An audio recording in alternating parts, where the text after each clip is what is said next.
Já parou para pensar que talvez a gente viva hoje, sem nem notar, numa versão meio 2.0 da caverna de Platão? Uma caverna digital, sabe? Feita de telas, redes sociais, algoritmos. A imagem tem mais de 2000 anos, mas parece que descreve perfeitamente o nosso agora. É uma analogia poderosa, sem dúvida. A ideia de prisioneiros vendo só sombras como se fossem a realidade. Isso parece ganhar novas camadas, né? Novos significados nesse ambiente digital em que a gente está imerso. E é justamente essa a nossa proposta hoje aqui. Fazer uma análise um pouco mais aprofundada de como esses nossos ambientes de informação, o feed infinito, as notícias que chegam pra gente, a própria teia da internet, como tudo isso está moldando o que a gente percebe como real. Exato. Como eles criam divisões. Isso. As tais bolhas sociais. E até alimentam discursos de ódio, né? Desafiando nossa própria noção do que é verdade. E sim, a velha alegoria de Platão vai ser nosso guia nessa exploração. Olha, para essa conversa, a gente mergulhou em fontes bem diversas, viu? Temos desde reflexões filosóficas clássicas, como a do próprio Platão, e outras mais recentes sobre verdade e mentira, tipo a Hannah Arendt. Passamos por teorias psicanalíticas para entender como a gente funciona em grupo, pensando com Freud, por exemplo. Também consideramos perspectivas da sociologia, que analisam o consumismo, o papel da mídia. Certo. E, claro, pesquisas atuais sobre os fenômenos bem específicos da era digital. As bolhas de filtro que o L. Pariser descreveu, fake news e a urgência do que estão chamando de letramento crítico. Perfeito. Então, a missão aqui é conectar esses pontos todos. Queremos entender como essas ideias que vêm de áreas tão diferentes, sabe? Como elas conversam entre si para explicar um pouco esse mundo que a gente vive. A ideia é que, no fim, fique mais claro como a nossa própria relação com a informação, com a realidade e com os outros é afetada por tudo isso. Ok, vamos desempacotar isso, então. Para começar, só para refrescar a memória de todo mundo, a alegoria da caverna de Platão.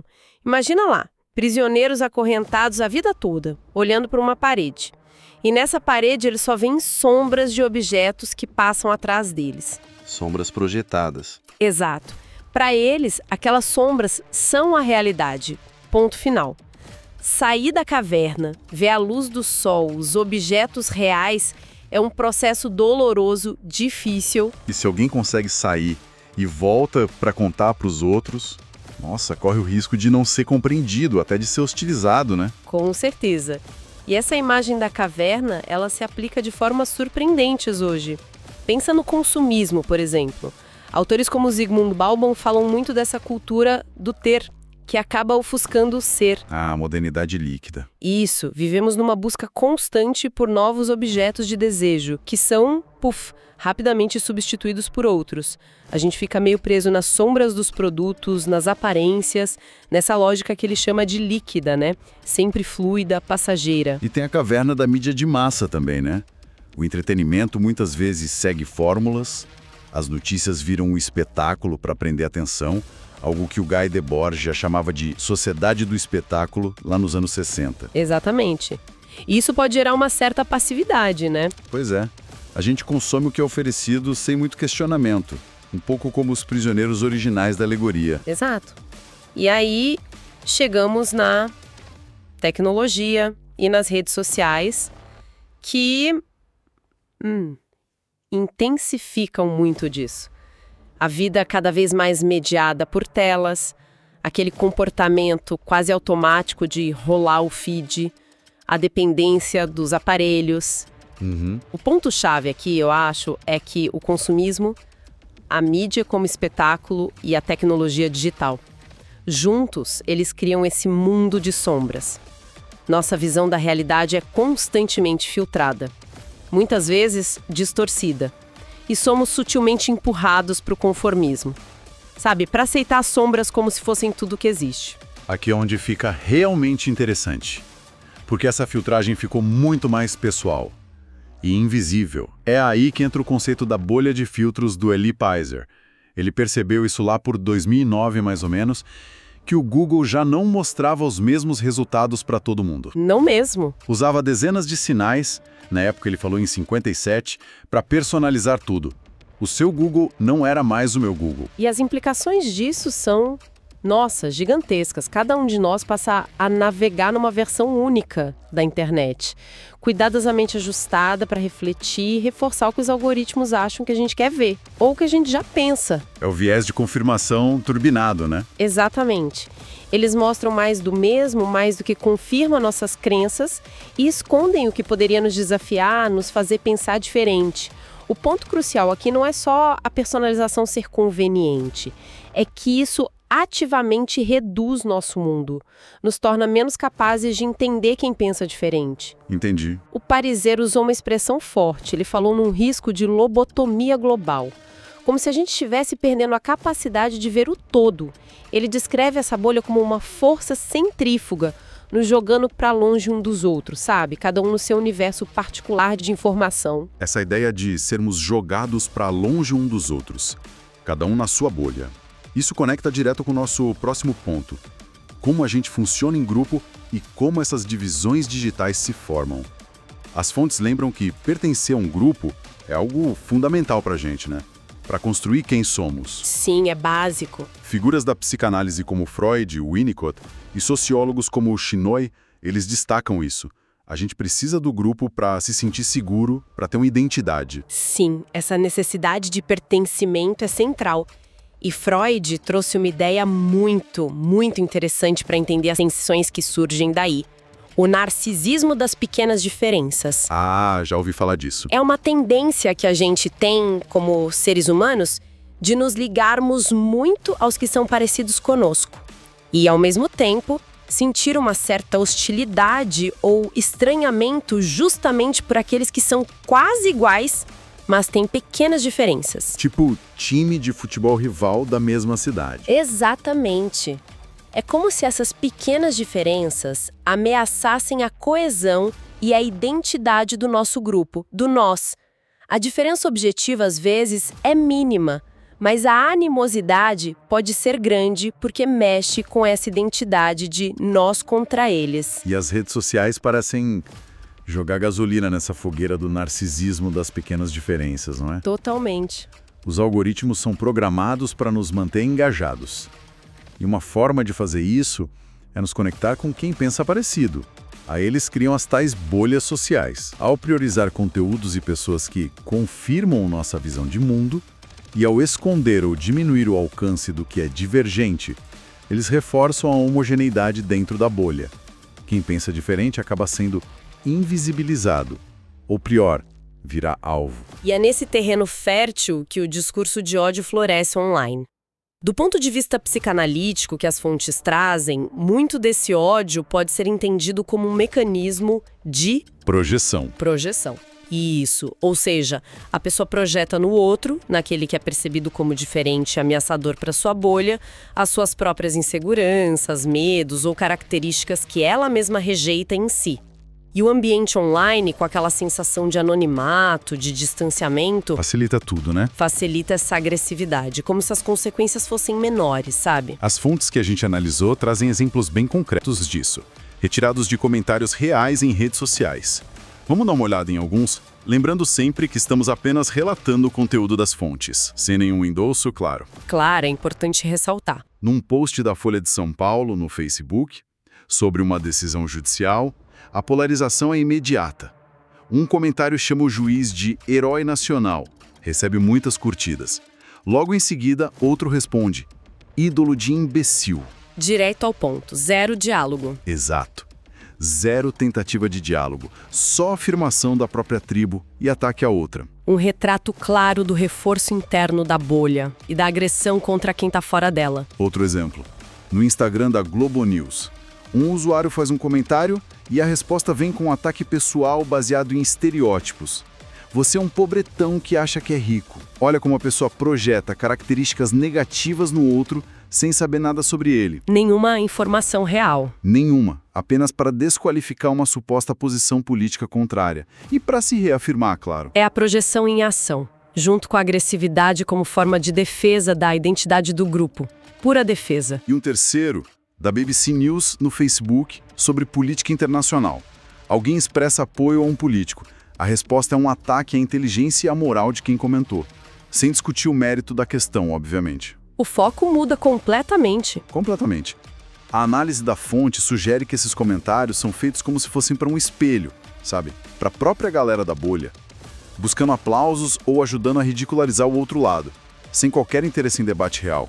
A gente vê reações de apoio e de escárnio para os dois lados. O que esses exemplos mostram, e as fontes enfatizam isso, é justamente a dinâmica tóxica das bolhas. É um ciclo vicioso.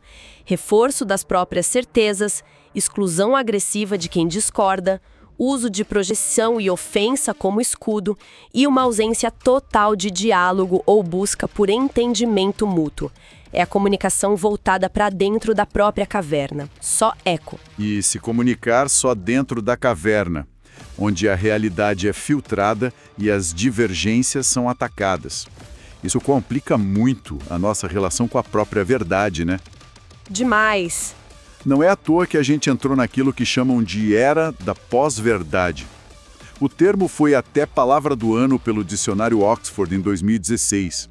A definição deles é forte. São circunstâncias em que fatos objetivos importam menos para formar a opinião pública do que apelos à emoção e a crenças pessoais. Infelizmente, exemplos não faltam.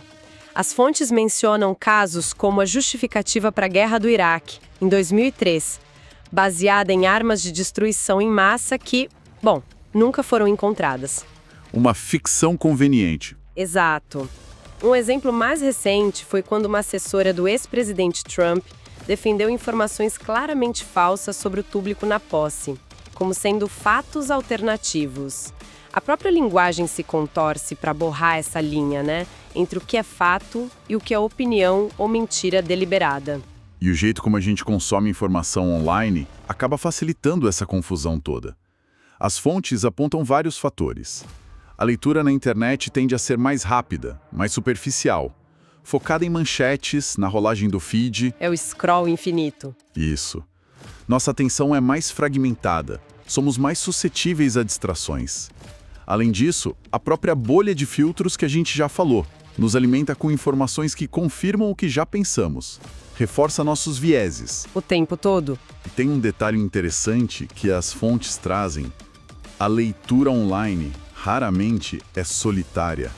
Ela vem acompanhada, sabe? Por curtidas, comentários, compartilhamentos de amigos ou influenciadores, que acabam moldando nossa percepção do conteúdo antes mesmo de uma análise crítica. É exatamente por causa desse cenário complexo que o conceito de letramento crítico se torna tão vital. As fontes fazem uma distinção importante aqui. Não se trata só de criticism, no sentido de crítica especializada, acadêmica, mas sim de critique, uma percepção crítica voltada para o social. Certo. Qual a diferença na prática? O letramento crítico, nesse sentido, vai muito além de simplesmente saber ler e escrever, de decodificar palavras. Ele envolve a capacidade de questionar o que está por trás do texto. Quais são os pressupostos? Qual contexto? Quem está falando? Com qual intenção? Quais relações de poder estão em jogo ali? Que ideologias estão presentes na linguagem? Entendi. É uma leitura mais profunda. Muito mais. O objetivo final é entender como os significados são construídos socialmente e quais as suas consequências. Pensadores da educação e da linguagem como o Paulo Freire, Brian Street, o Valquíria Montemor, são referências importantes nessa discussão toda. Um ponto central disso, então, é desafiar a ideia de que os textos, especialmente os noticiosos ou informativos, são neutros. Exatamente, essa suposta neutralidade. As fontes nos lembram que toda linguagem é uma forma de ver e representar o mundo, e por isso sempre carrega consigo visões de mundo, ideologias. Perceber isso já é um passo enorme para uma leitura mais atenta e, quem sabe, menos manipulável. E para entender a complexidade dessa questão da verdade e da mentira hoje, as perspectivas filosóficas são muito úteis. O Bauman, por exemplo, ele chega a dizer que a verdade pode funcionar como uma retórica do poder. Forte isso. Nietzsche, sempre provocador, afirmava que as verdades são ilusões das quais se esqueceu que o são. Metáforas que, de tanto usadas, perderam a força e viraram dogma.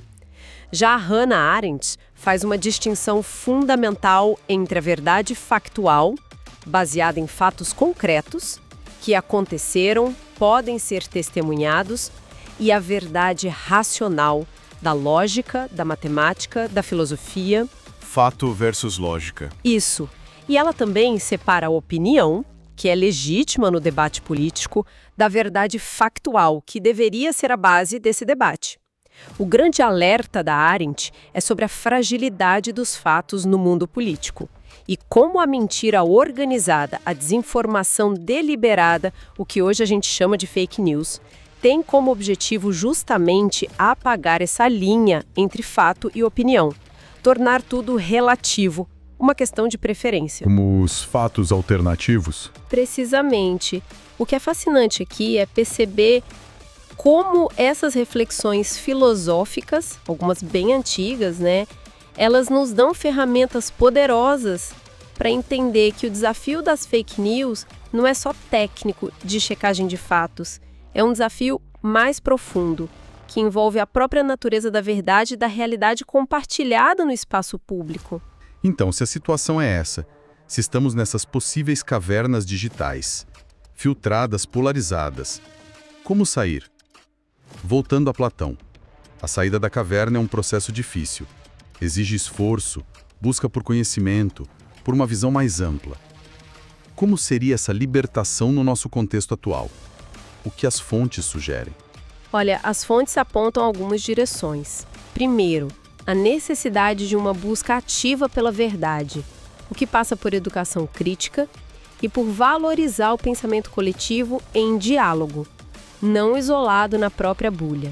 Faz sentido. As próprias certezas, de sair da zona de conforto intelectual. O filósofo Mário Sérgio Cortella tem uma frase ótima sobre isso. Precisamos trocar o "isso não é problema meu" pelo "isso é problema nosso". Assumir a responsabilidade coletiva. Exato. Assumir uma responsabilidade compartilhada pela qualidade do nosso ambiente informativo e social. E figuras como Paulo Freire e Lin Mário de Souza reforçam a ideia de uma educação voltada para a diversidade, que nos ajude a compreender a complexidade do mundo e a heterogeneidade que existe dentro de nós mesmos e entre os grupos. Uma das fontes detalha uma pesquisa bem pé no chão, feita com alunos do 9º ano, justamente sobre fake news e letramento crítico. Os resultados foram muito reveladores. Primeiro, confirmou o óbvio. É super relevante e urgente trabalhar esse tema na escola. Não há dúvida. Mas mostrou também o tamanho do desafio. Não basta ensinar a decodificar o texto, sabe? O básico. É preciso avançar para um letramento que considere o contexto, o poder, as intenções. O que a pesquisa chama de modelo ideológico. Ir além da superfície. Isso. Outro ponto importante foi a necessidade dos alunos refletirem sobre o próprio processo de leitura. O ler-se lendo. Tomar consciência de como interpretam. E a constatação final é um chamado à paciência e à persistência. Mudar a forma como lemos e interpretamos o mundo não acontece do dia para a noite. Exige um esforço contínuo. E essa ideia de esforço contínuo e ação coletiva aparece também na conclusão do estudo sobre as bolhas sociais. A análise aponta para a necessidade de repensarmos o papel das plataformas digitais, talvez com regulamentações mais eficazes, algo que está sendo muito debatido hoje. Sim, um debate quente. Mas, fundamentalmente, precisamos incentivar e criar espaços para diálogos mais abertos, que realmente valorizem a escuta e a diversidade de perspectivas. É por aí que talvez a gente possa começar a quebrar esses ciclos de isolamento, polarização e agressividade que as bolhas tendem a alimentar. Então tá. O que tudo isso significa? Tentando amarrar as pontas aqui. Fica claro que vivemos hoje em ecossistemas de informação muito complexos e poderosos. E sim, eles podem funcionar como novas cavernas de Platão, moldando a nossa percepção da realidade de maneiras sutis e nem tão sutis assim. É uma moldagem constante. Seja através dos algoritmos que criam as bolhas de filtro personalizadas, seja pelas dinâmicas psicológicas e sociais que nos agrupam em bolhas sociais e ativam o tal narcisismo das pequenas diferenças, ou ainda pela própria dificuldade de estabelecer o que é factual numa era de pós-verdade e desinformação viral. É essencial notar como tudo isso está interligado, né? A tecnologia dos algoritmos, a psicologia dos grupos, a sociologia do consumo e da mídia, e até a filosofia que há séculos debate verdade, conhecimento, liberdade. Todas essas áreas nos ajudam a entender a nossa experiência atual. E a conclusão parece ser que navegar nesse cenário exige mais do que nunca uma postura ativa, crítica, consciente. Não dá mais para ser um espectador passivo das sombras que nos são projetadas na parede da caverna digital. E para fechar, fica aqui uma provocação para a gente continuar pensando, inspirada em Paulo Freire. Ele defendia que a educação, para ser libertadora, precisava nos ajudar a pronunciar o mundo, a nomear nossa realidade para então poder transformá-la. Uma ideia poderosa. Muito. Então, diante de tudo que a gente conversou hoje sobre as cavernas digitais, as bolhas de filtro, as sombras algorítmicas, a pergunta que fica é: como podemos hoje realmente pronunciar o nosso mundo de forma autêntica, crítica e com potencial transformador, em vez de simplesmente repetir os ecos e as sombras que os algoritmos e as pressões das nossas bolhas nos apresentam? Fica aí a reflexão.